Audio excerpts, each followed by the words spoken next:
하나님 아버지, 수요밤 예배에 우리 성도님들 불러주시고 함께 제단을 쌓을 수 있도록 인도하신 하나님 감사를 드립니다.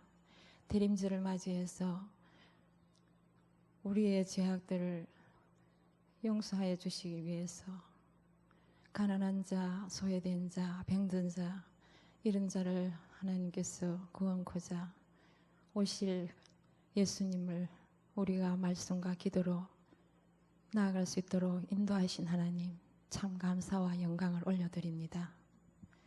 아버지여, 이 한 해도 우리가 돌아봅니다. 며칠 남겨놓고 우리의 삶을 돌아볼 때 이런 것보다 하나님 앞에 받은 것이 너무나 많지만은 우리는 하나님 앞에 내놓은 것이 너무나 없습니다. 아버지여, 긍휼하심과 사랑으로 우리를 용서하여 주시옵소서. 원래는 이렇게 남은 시간도 우리가 충성하고 봉사해야 될지언정 22년 노에도 하나님께 많은 영광을 올려드리는 우리 안양제일교회 성도들이 되게 하여 주옵소서. 하나님 아버지여, 이곳에 일찍부터 우리 안양제일교회 세우심은 방주의 제단으로서 마지막 때에 하나님이 들어서시는 교회로 우뚝 세워주시고 성도님들이 말씀과 기도로 서 있는 교회가 되게 하여 주옵시고, 하나님 아버지여, 우리 교회 학교가 날마다 부흥되며 아이들이 성장해 가게 하여 주시옵시고, 하나님 아버지, 부수와 기간 또 하나님 앞에 받은 달란트를 가지고 이름도 없이 빛도 없이 보이는 곳에서 안 보이는 곳에서 하나님께 드려지는 이 아버지 성도들을 하나님 기억하여 주시옵시고, 하나님, 사랑하는 자들을 품으시는 주님께서 원래도 품어주신 하나님 은혜 감사를 드립니다. 아버지, 우리 성도들이 최선을 다해서 내년에도 하나님 앞에 충성 봉사하는 자들이 되게 하여 주시옵소서. 하나님 아버지여, 또 저 먼 선교지를 기억하시사 선교사님들 그 사명을 잘 감당하실 수 있도록 우리가 기도와 물질을 끊임없이 주님 오실 그날까지 우리가 함께 나아갈 수 있도록만 주님 인도하여 주시옵시기를 원하고 바랍니다. 하나님 아버지여, 또한 우리 좀 삶을 살아가면서 사고와 질병으로 말미암아 하나님 앞에 간절히 기도드립니다.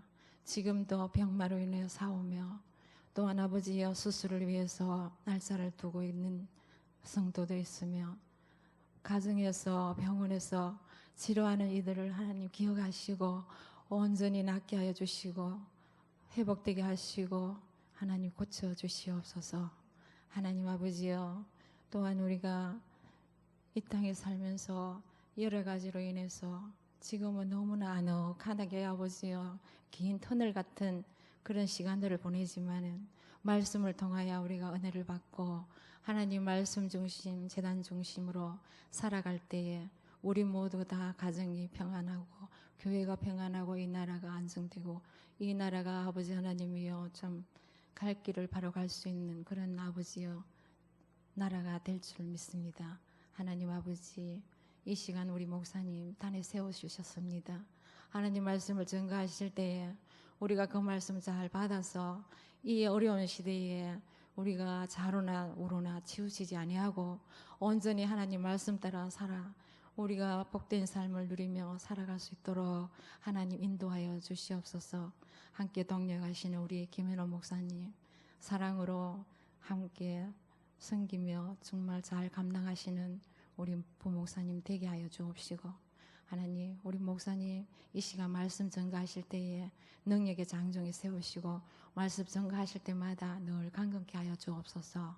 하나님 아버지, 오늘 저녁에도 나오지 못한 성도들 어느 곳에 있든지 이 어려운 시대에 믿음으로 잘 감당해 나가시는 성도들 되게 하시고, 이 밤에 우리 모두가 다 하나님 말씀 위에 굳게서 또 말씀 들을 때에 성령이 우리의 마음을 움직이게 하시고 하나님이여 우리 받은 은혜대로 나아가 삶의 현장에서 정말 하나님 사랑을 전하며 살아갈 수 있도록 주님 도와주시옵소서.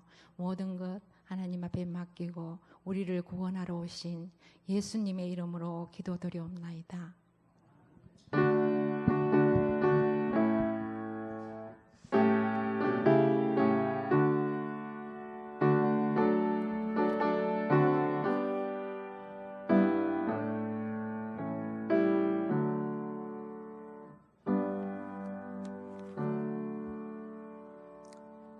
하나님의 말씀은 열왕기상 18장 41절부터 46절까지 말씀입니다. 구약성경 547쪽 열왕기상 18장 41절부터 46절까지입니다.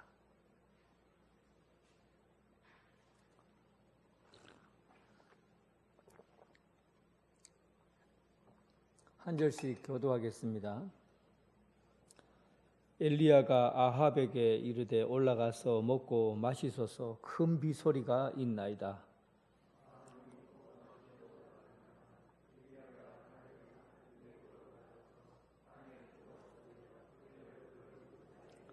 그의 사환에게 이르되 올라가 바다 쪽을 바라보라. 그가 올라가 바라보고 말하되 아무것도 없나이다. 이르되 7번까지 다시 가라.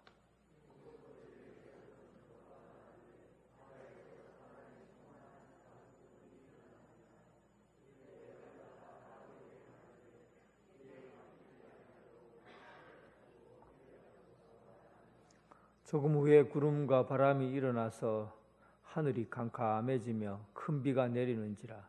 아합이 마차를 타고 이스라엘로 가니 여호와의 능력이 엘리야에게 임하매 그가 허리를 동이고 이스라엘로 들어가는 곳까지 아합 앞에서 달려갔더라. 아멘. 지난주에 말씀을 약간 정리를 하고 또 말씀을 이어가겠습니다. 엘리야가 모든 백성을 불렀을 때 가까이 오라 그렇게 불렀습니다. 무너진 이스라엘의 삶을 시작할 때 엘리야는 먼저 가까이 오라.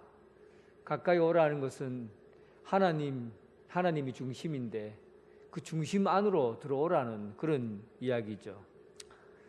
신앙의 출발점은 중심 안으로 하나님 가까이로 들어오면서 신앙이 새롭게 시작이 됩니다. 사람이 중심을 잡는다 그러잖아요.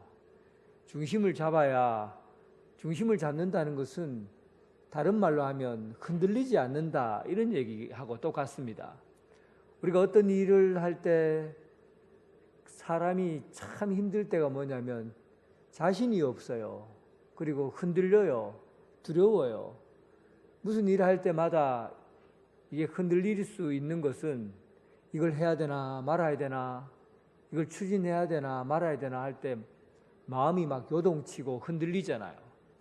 그건 우리가 중심이 안 잡혀 있으면 늘 흔들리게 되어 있습니다.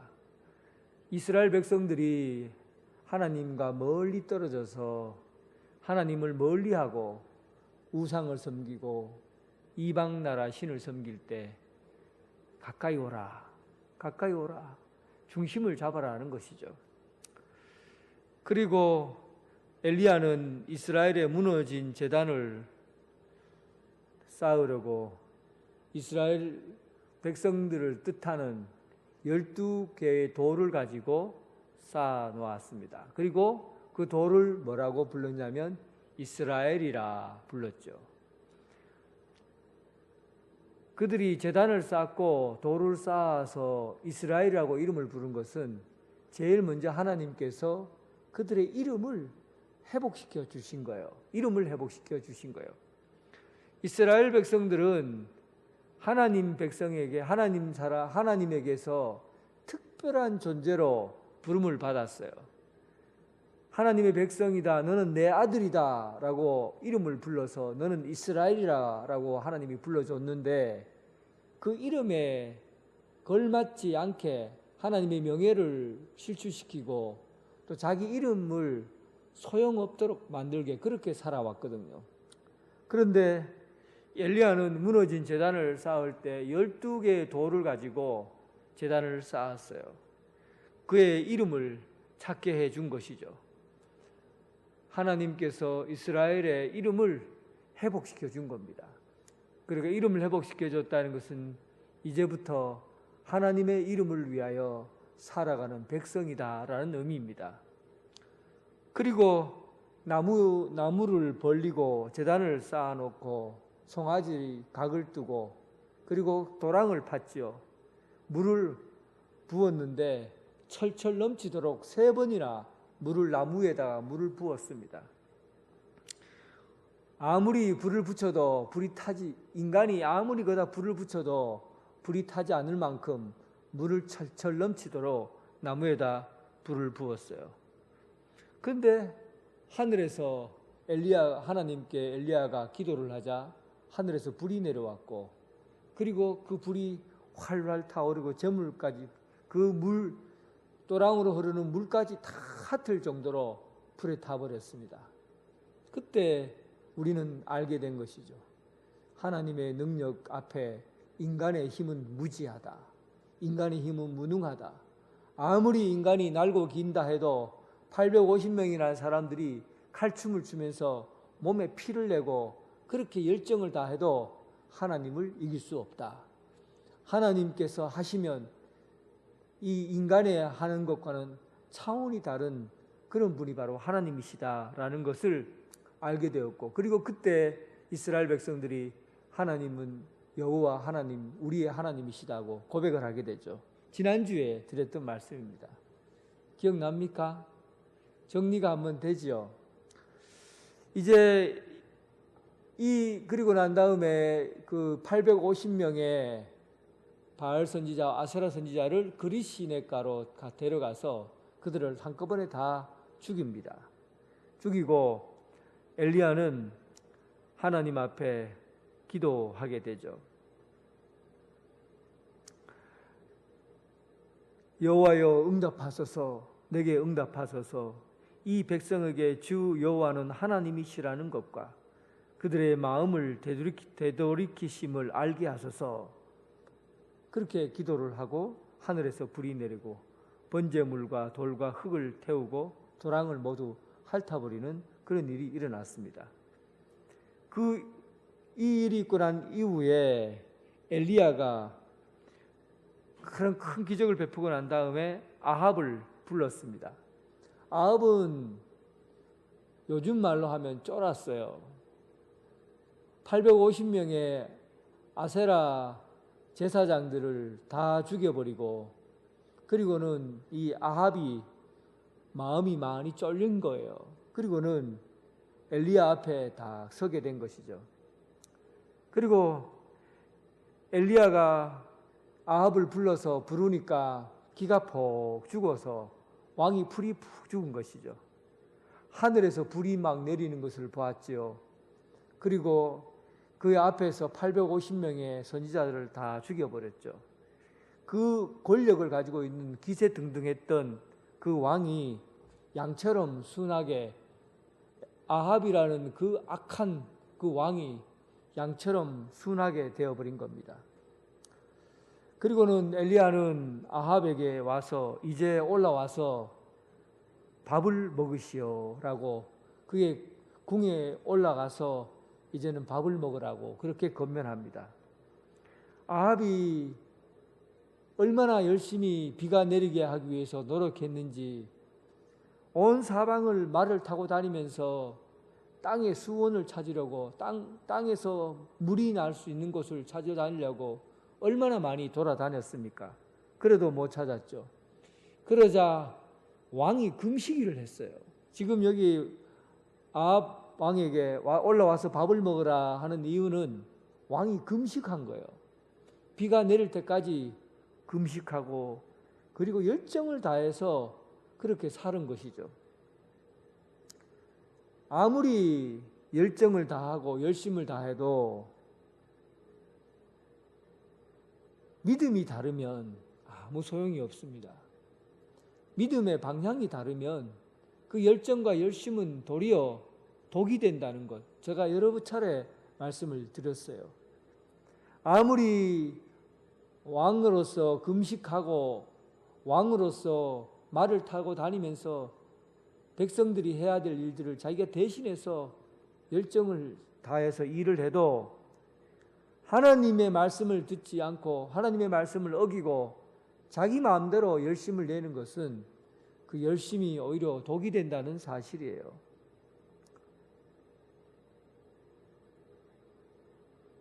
이제 엘리야는 하나님의 살아계심을 눈으로 목격을 하게 한 아합 왕에게 이제 밥 먹으러 올라가라고 합니다.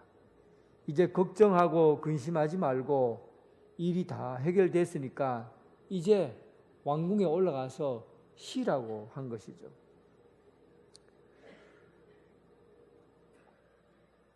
오늘 이 장면을 한번 자세히 살펴보면 권력이라는 게 얼마나 대단합니까? 사람은요, 이 권력을 가지려고 하는 데 대한 욕심이 있어요. 권력을 한번 잡아보면 이 권력이 가지는 힘이 너무 크기 때문에 자꾸만 소유하려고 하는 그런 욕구가 있습니다. 그리고 그 권력이, 왕의 권력이라는 것이 사람의 목숨까지도 자기가 좌우할 수 있다고 생각했기 때문에 그 권력을 가지려고 열심히 달려왔어요. 그런데 아합이 가진 그 권력으로도, 그 힘으로도 하늘에서 불이 내려올 수 없다는 것을 알고 그런 하나님의 종 앞에, 엘리야의 말 앞에 고분고분해졌습니다. 하나님의 말씀을 듣고서야 그런 고분고분해진 것이죠. 사람의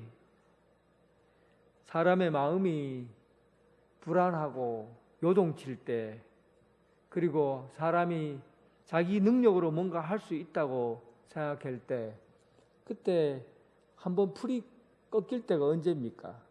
아합이 하나님의 말씀 앞에서 하나님의 말씀이 얼마나 위대하고 큰 힘이 있는가를 알 때 하나님의 종의 말을 듣고는 그가 고분고분해지기 시작한 겁니다. 그리고 그가 생각했던 걱정거리, 근심했던 것, 이런 모든 것들이 다 부질없는 것이라는 것을 알게 된 것이죠. 자기들이 걱정하고 염려하는 것이 얼마나 부질없는 짓인가 하는 것을 알게 된 겁니다. 엘리야는 큰 빗소리를 들었어요. 그리고는 이 아합은 엘리야의 얘기를 듣고 이스라엘이라는 곳으로 한 40km 되는, 이게 갈멜산에서 40km 정도 되는 곳에 이스라엘이라는 곳으로 말을 타고 마차를 타고 비가 오니까 그냥 달려가기 시작한 겁니다. 그 가운데에서 엘리야가 하는 행동이 오늘 우리가 주목해 봐야 될 행동입니다. 엘리야는 이미 하나님 앞에 말씀을 들었어요. 어떤 말씀을 들었냐면 큰 비가 있을 것이다. 약속의 말씀을 미리 들었어요. 하나님께 엘리야가 기도하고 큰 비가 있을 거라고 그가 이미 약속의 말씀을 들었는데, 엘리야는 아합을 보낸 이후에 어떤 행동을 하냐면 다시 갈멜산 꼭대기에 남아서 더 높은 곳으로 올라가서, 그리고 엘리야는 기도하고 있습니다. 여러분, 이 장면을 보면 어떤 생각이 듭니까? 분명히 엘리야는 하나님 앞에 응답을 받았어요. 큰 비가 있을 것이다. 그러면 집에 가서, 지금 엘리야도 밥을 안 먹었고 힘든 가운데 있어요. 아합을 보내고 난 다음에 자기도 집으로 돌아가서 조용히 이제 하나님께서 비 내리실 것을 기다리면 되지 않습니까? 그런데 엘리야의 행동을 보면 엘리야는 갈멜산 꼭대기로 올라가서 기도했다고 되어 있어요. 우리는 이 엘리야의 모습을 보면서 엘리야는 하나님께서 응답해 주신다는 것을 미리 알고 있는데도 불구하고 왜 갈멜산에 가서 다시 기도했을까? 그러니까 엘리야는 하나님의 말씀을 듣고 응답받는 것이 목적이 아니었다는 겁니다. 그러니까 우리가 기도하는 것을 단순히 기도를, 우리가 소원을 하나님께 아뢰고, 소원을 아뢰고 나면 하나님께서 우리에게 응답해 주실 것이다 라는 믿음이 있어요. 그런데 엘리야의 모습을 보면 단순히 엘리야가 기도하러 올라간 것은 기도에 대한 응답을 위해서 올라갔다라고 볼 수는 없어요. 응답이 목적이 아니라는 거죠. 우리는 하나님 앞에 기도할 때 40일 작전 기도하기도 하고 100일 작전 기도하기도 하고 또 대체로 우리의 소원을 가지고 하나님 앞에 끊임없이 기도합니다. 아이들 좋은 대학 들어가게 해달라고 기도하고 건강하게 해달라고 기도하고 또 아이들이 복을 많이 받도록 결혼하게 해달라고 기도하고 뭐 여러 가지 이유를 가지고 하나님 앞에 기도의 제목을 가지고 기도를 해요. 우리가 하나님 앞에 기도하러 가는 이유는 결국은 하나님 앞에 응답받기 위해서 우리가 소원을 아뢰고 그 소원을 하나님께서 들어주시고 응답해 주시는 것을 위해서 우리는 기도합니다. 그런데 엘리야는 하나님께 분명히 응답은 이미 받아놨어요. 내가 너에게 큰 비를 줄 것이다 라는 응답을 미리 받았다고요. 그럼에도 불구하고 그는 기도하러 갈멜산 꼭대기로 올라갔습니다. 하나님과 교제하는 거예요. 응답이 중요한 것이 아니라 하나님과 교제하는 것이 엘리야에게는 더 중요했어요. 예수님을 보면 우리는 잘 알 수 있어요. 예수님께서 하루 종일 귀신을 쫓아내고 가르치시고 전도하고 봉사하고 하루 내내 진짜 다리가 아프고 입이 헐 만큼 힘든 상황인데 새벽 미명에 다시 혼자 조용한 곳으로 가서 기도하러 가셨어요. 예수님이 기도할 필요가 있습니까? 예수님이 말씀만 하면 다 이루어지고 말씀만 하면 다 되는 그런 능력이 있는 분이 기도해야 될 이유가 있습니까? 그런데 예수님께서는 하나님의 응답을 몸에 품고 다니는 사람이지만 그러나 그는 새벽 미명에 따로 기도하러 가셨어요. 왜 그렇게 했습니까? 하나님과 교제하는 시간이에요. 하나님과 만나는 것이에요. 그러니까 우리는 기도를 우리의 소원을 아뢰고 그 소원에 대한 응답을 받기 위해서 기도한다라고 생각하지만 그건 아주 기본적인 거고 초보적인 신앙이에요. 아주 어린아이 같은 신앙이에요. 그렇게 하지 말라는 얘기가 아닙니다. 아주 초보적인 신앙이에요. 진짜 참된 신앙은 함께 머무는 거예요. 아버지와 함께 머무는 거예요. 여러분 가정에서 자녀들과 있으면서 자녀들이 부모에게 뭐 달라고만 아빠인데 돈 달라고 하고 뭔가 필요만 할 때마다 부모를 만나고 필요한 게 없으면 부모를 만나지 않는다. 그래 여러분 그 자식이 이쁩니까? 그렇지 않잖아요. 부모가 뭔가 필요하지 않더라도 부모와 함께 있고 함께 얘기하고 함께 나누면 그게 즐거운 거예요. 그게 좋은 거예요. 그래서 가족이 함께 교제하는 그것이 함께 살아가는 것이죠. 그러니까 엘리야는 분명히 기도에 대한 응답을 받았고 큰 비가 있을 것이라는 것을 알았지만 그는 갈멜산 꼭대기로 올라가서 하나님과 함께 교제하고 나누고 있었던 것이죠. 그리고 엘리야가 기도하는 자세를 보면 이 기도의 자세가 얼마나 간절한가를 볼 수 있습니다. 그는 그 얼굴을 무릎 사이에 넣고 땅에 엎드려 기도했다. 무릎 사이에 넣고 땅에 넣고 무릎 사이에 넣고 땅에 엎드려 기도했다. 이런 자세죠. 저는 이 기도가 몸으로 드려지는 기도여야 한다라고 생각합니다. 몸으로 기도한다는 것은 이게 생각으로 기도하는 것과 달라요. 우리는 기도가 생각 속에서 이루어진다고 생각합니다. 그러니까 기도하다가 기도할 것이 생각나지 않으니까 대부분 기도하다가 다 졸거나 아니면 엉뚱한 말하거나 그러다가 그냥 기도 시간을 보내고 맙니다. 근데 엘리야의 기도를 보면 이스라엘 백성들을 전체 기도하는 모습을 보면 몸을 많이 사용해요. 몸을 많이 움직이고 땅에 이렇게 땅을 이렇게 대기도 하고 몸을 탁 붙이기도 하고 그렇게 기도합니다. 이렇게 몸으로 기도하는 것이 우리가 생각할 때 이게 형식인 것 같지만 사실은 몸으로 기도한다는 것은 이런 의미를 가지고 있어요. 내가 얼굴을 무릎 사이에 놓고 땅에 엎드려 기도합니다라는 것은 내 머리가 땅에 탁 붙는다는 것은 하나님, 내가 가지고 있는 머리 생각 또 내 이성적인 판단 이런 것들을 다 내려놓고 땅에다가 머리를 콱 내리박고는 내가 하나님 말씀에 오로지 순종하겠습니다. 복종하겠습니다. 하나님 말씀하시면 내가 그 말씀대로 살겠습니다 하는 의지를 가지고 그리고 그런 모습을 취하는 겁니다. 저는 이슬람에 대해서 그렇게 좋게 평가하지 않아요.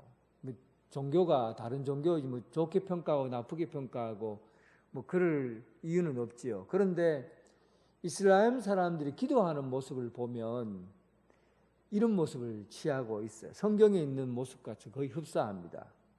그들은 라마단 기간에 제일 더울 때 아니에요. 그때 금식하고 지쳐서 막 쓰러질 것 같은 그때 그들이 기도하는 모습을 보세요.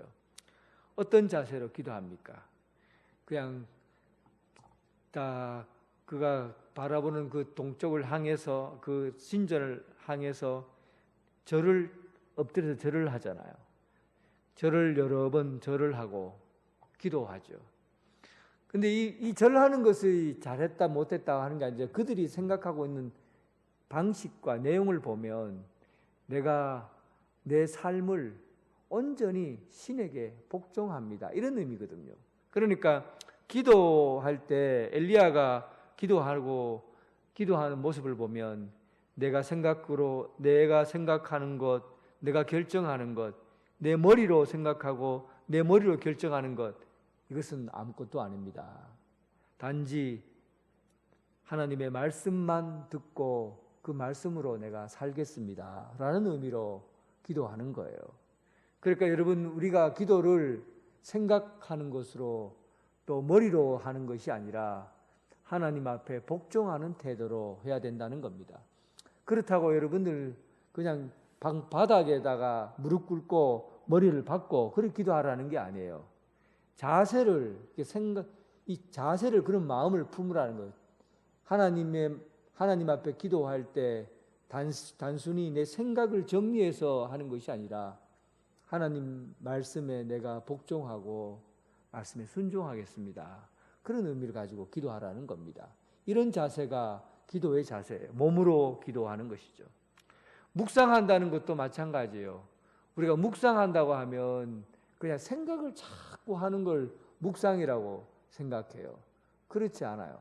원래 묵상이라는 말 자체가 흥얼흥얼흥얼거린다는 거거든요. 그러니까 소가 풀을 뜯어 먹으면 그 먹고 난 다음에 속에다 넣고 그 속에 넣은 것들을 다시 되뱉잖아요. 되새김질 하잖아요. 자꾸 새기고 말씀을 새겨서 듣고 말씀을 새긴다는 것은 몸에 새긴다는 겁니다. 그렇게 해서 몸 안에 말씀이 들어오도록 그렇게 하는 걸 묵상이라고 합니다. 그러니까 오늘 본문에서 말하는 이 엘리야의 기도는 하나님의 말씀을 몸으로 받고 그리고 몸으로 내가 말씀대로 살아가겠습니다 라는 그런 의미로 기도하는 겁니다. 기도의 차원을 조금 더 여러분 깊게 가져갈 필요가 있어요. 단순히 그냥 우리가 기도한다고 할 때 우리 얘기를 막 하는 것이 기도가 아니고 또 우리 생각을 하나님 앞에 막 전달하는 것이 기도가 아니라 하나님과 충분히 교제하고 만나고 대화하고 그리고 하나님께서 내게 말씀하시면 그 말씀대로 내가 살고 복종하겠다. 그런 의미로 기도하시라는 겁니다.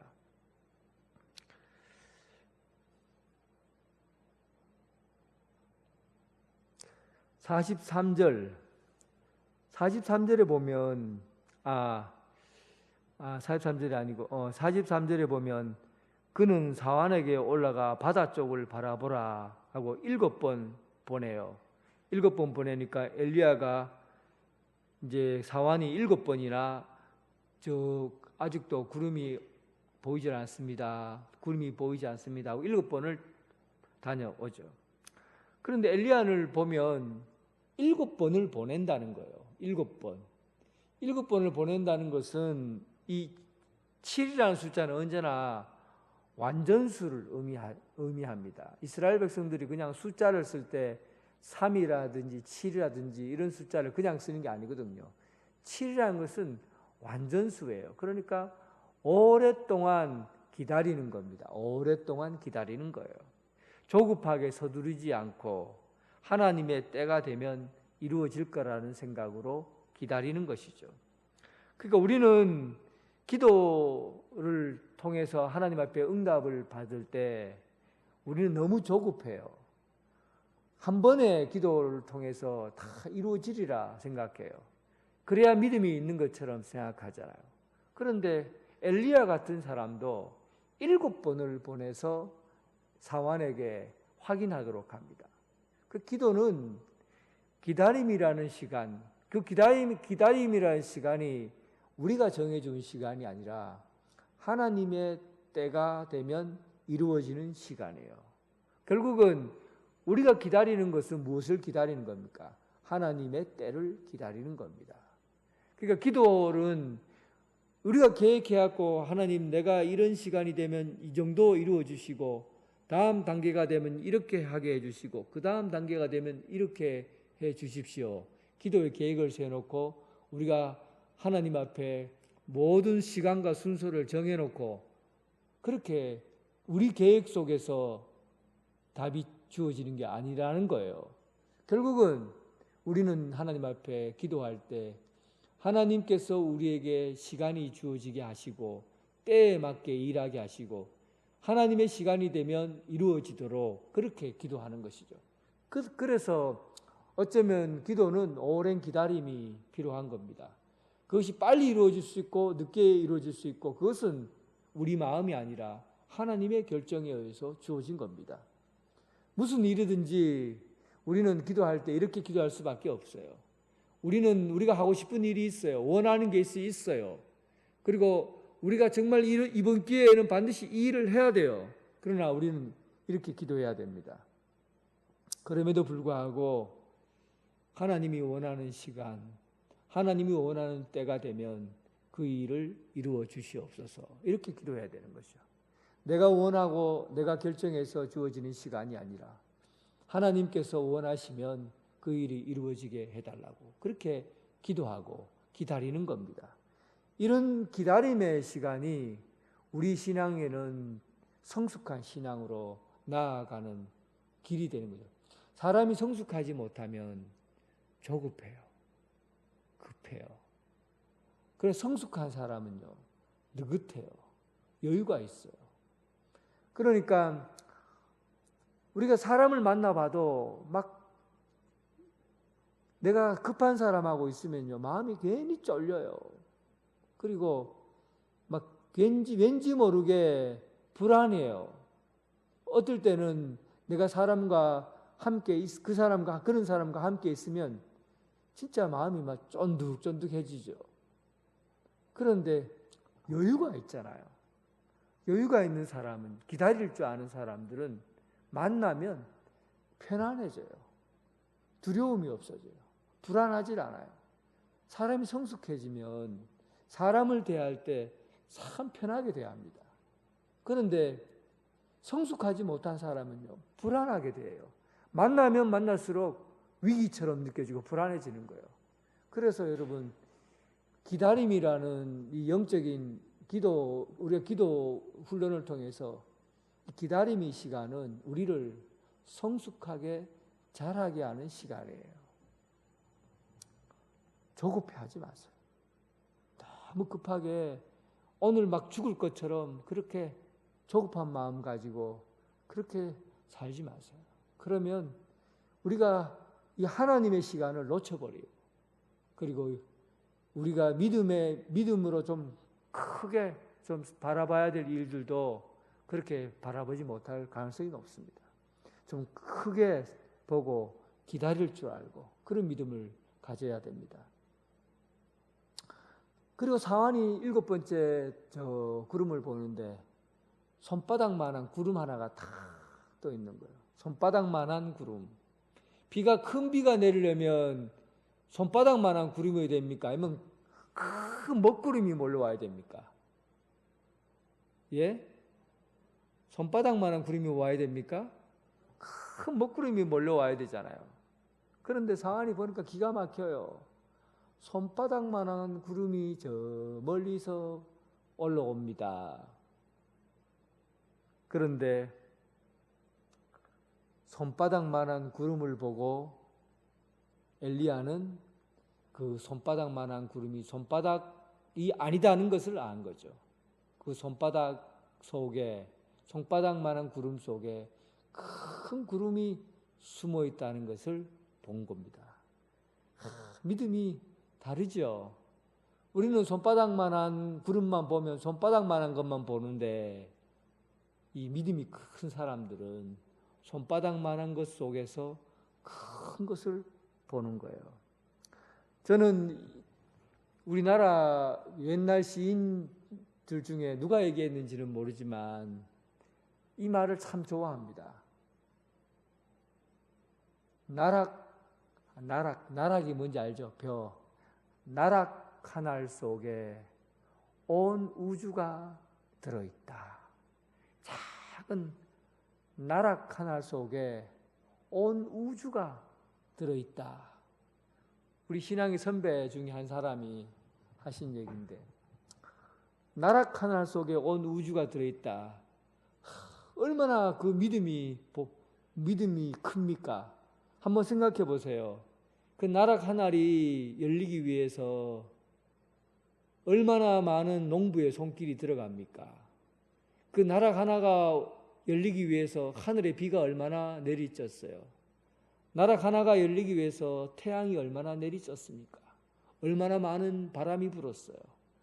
온 우주가 다 움직여서 나락 하나를 만든 겁니다.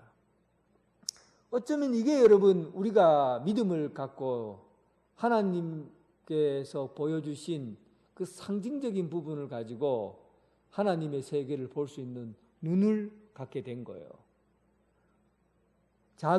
예수님이 그러죠. 작은 겨자씨 하나에 예수님은 뭘 봅니까? 작은 겨자씨 하나에 큰 나무를 보고 그 큰 나무에 새들이 깃드는 것을 보잖아요. 그러면서 이 작은 겨자씨 하나가 그렇게 자라는 것을 보고 하나님 나라를 우리에게 소개해 주잖아요.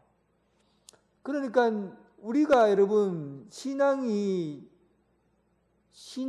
좋아지면 좋아질수록 눈이 밝아지는 겁니다. 눈이 아주 깊어지는 거예요. 아주 작은 것 하나에서도 하나님의 손길을 발견하고 큰 것들을 볼 수 있게 되는 겁니다.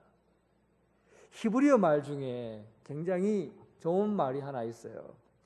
히브리어 말 중에 다 좋은 말이지만 그 중에 마콤이라는 말 참 저는 좋아합니다.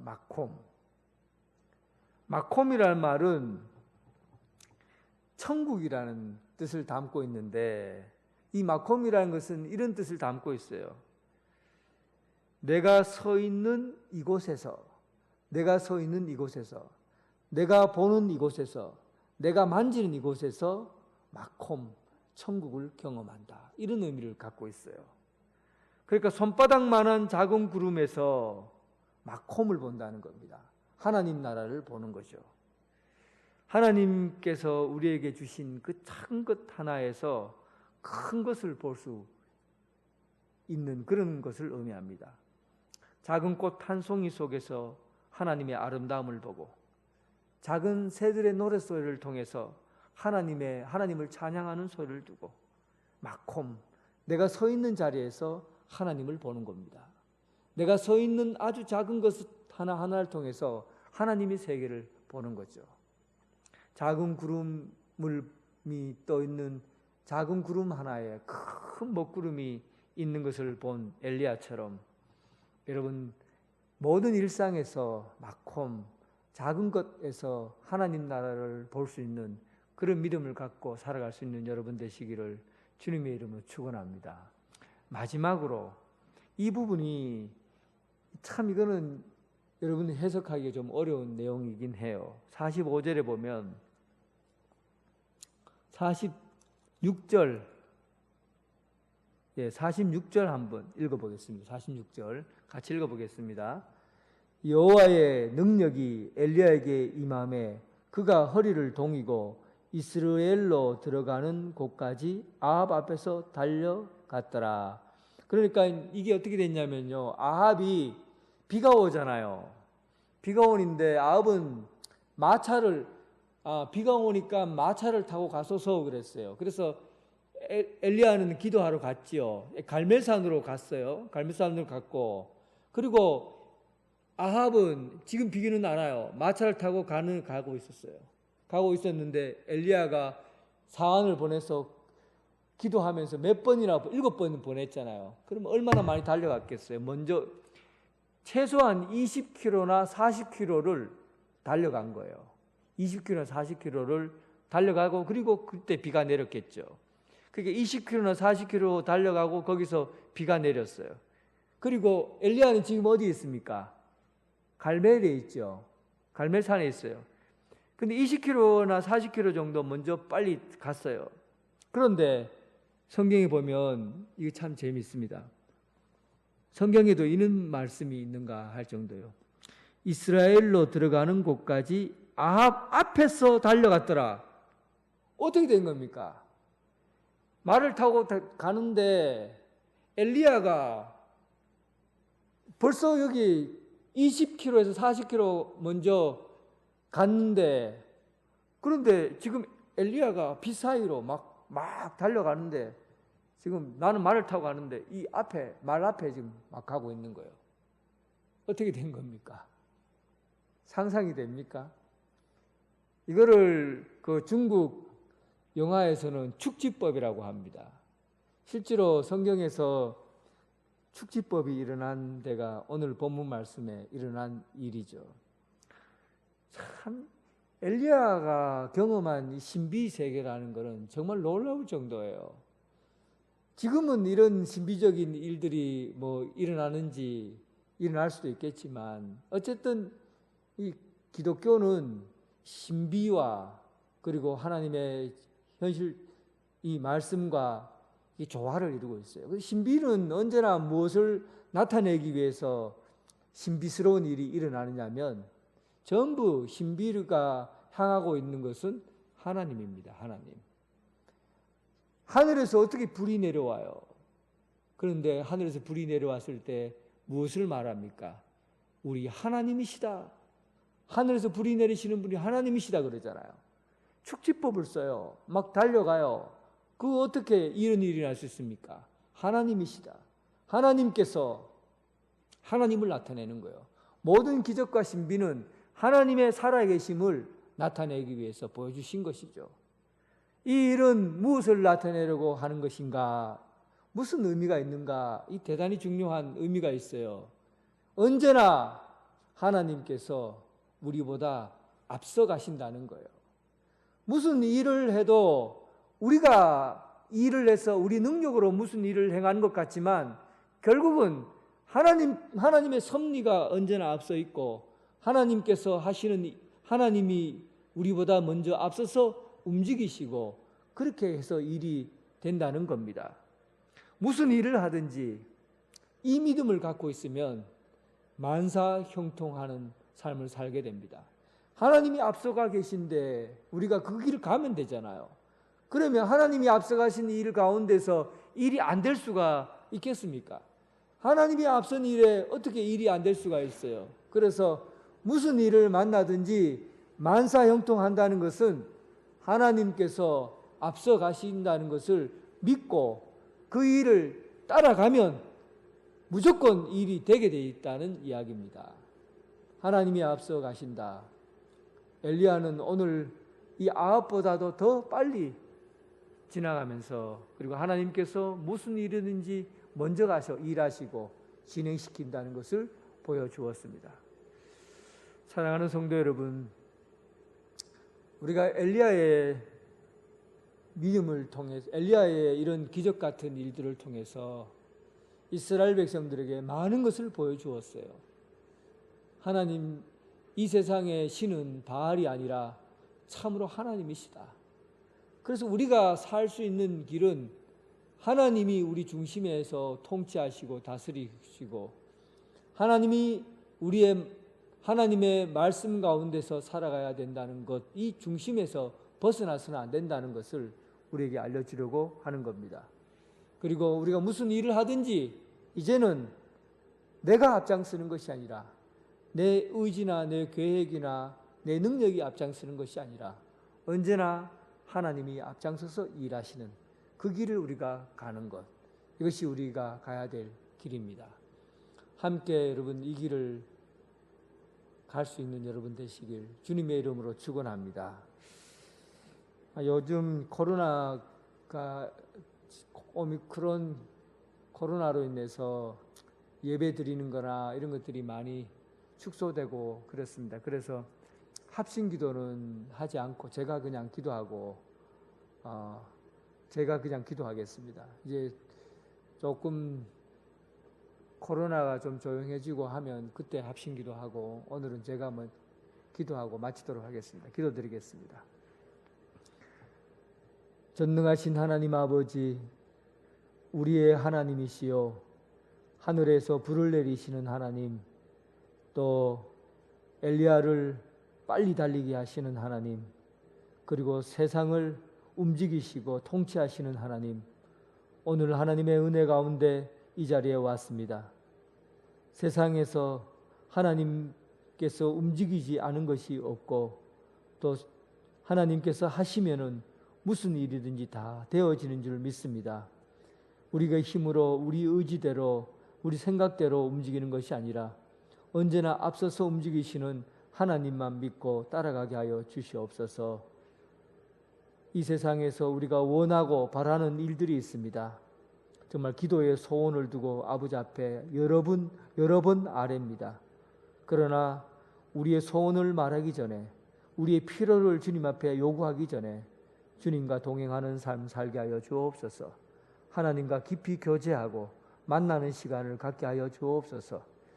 말씀에 복종하게 해 주셔서 그냥 생각으로 살아가는 것이 아니라 하나님 말씀하시면 내가 듣겠나이다 하는 그런 마음으로 복종하며 살게 하여 주옵소서. 아버지 하나님, 오늘날 우리가 살고 있는 모든 것에서 하나님을 발견하게 하여 주옵소서. 이곳에서 천국을 생각하게 하시고, 작은 것 하나에도, 작은 일 하나에도 하나님 나라가 임하고 있음을 알게 해 주셔서 다시 오실 주님을 기다리고, 어떤 일, 작고 사소한 일 가운데서도 하나님을 발견하는 큰 믿음 갖고 살게 하여 주옵소서. 예수님 이름으로 기도드립니다. 아멘. 예, 교회 소식 전해드리겠습니다. 대림절 특별 새벽 기도회가 원래는 이번 주에 계속 해야 되는데, 오미크론뿐만 아니라 코로나가 우리 주변에 가까이 와 있었습니다.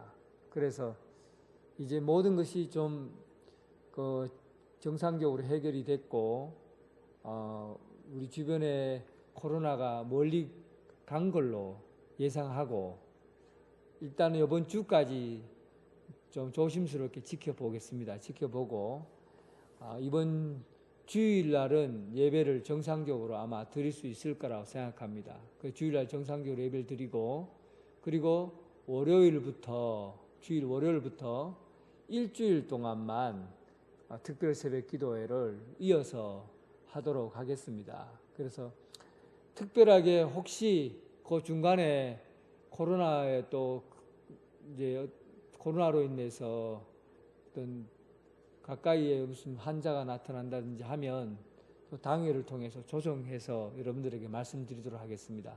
아마 이번 주일날은 아마 안전하게 예배 드릴 수 있으리라 생각합니다. 주일날 예배 드리는데 지장이 없도록 그렇게 잘 준비하도록 하겠습니다.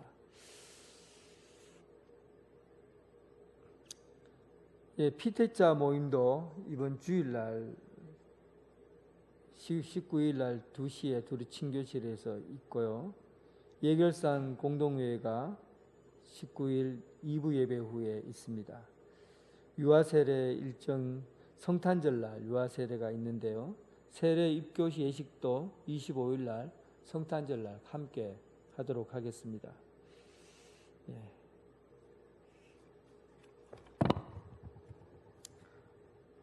찬송가 384장입니다.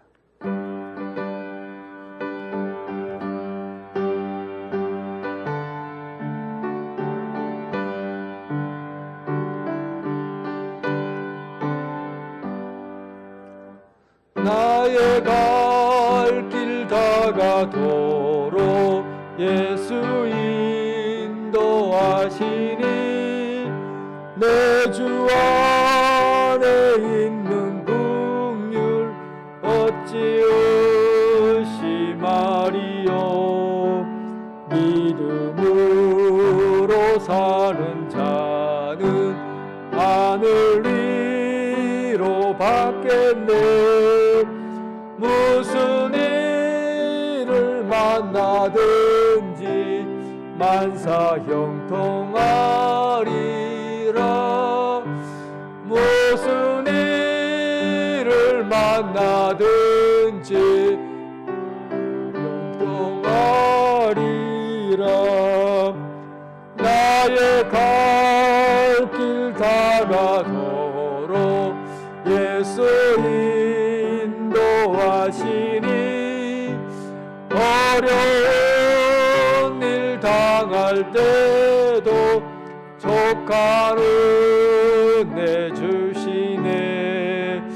나는 심히 고단하고 영혼 매우 가라나.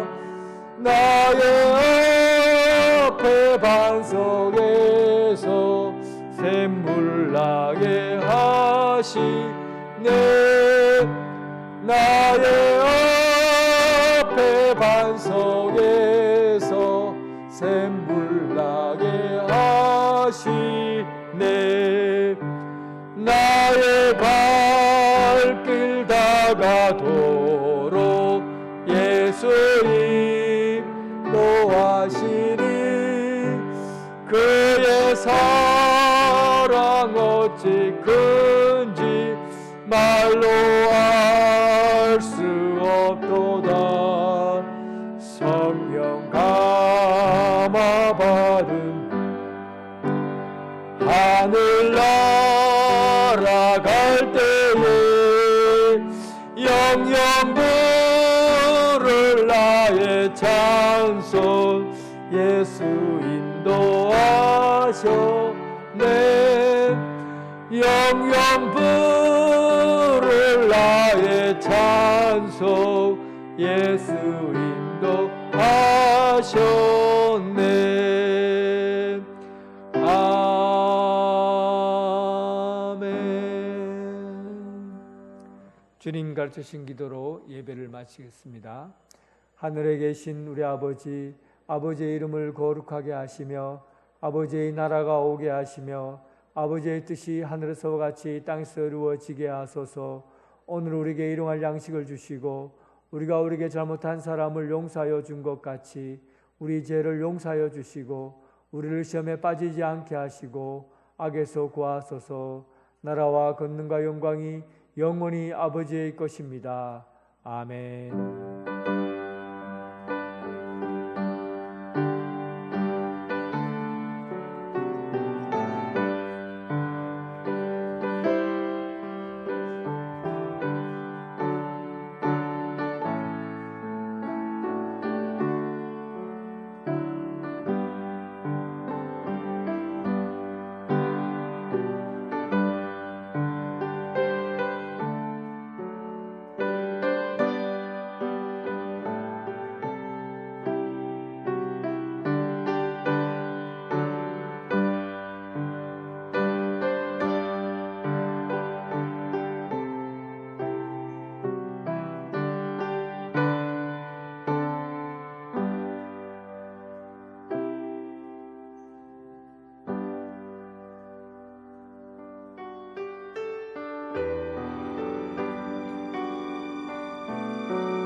찾아오셔서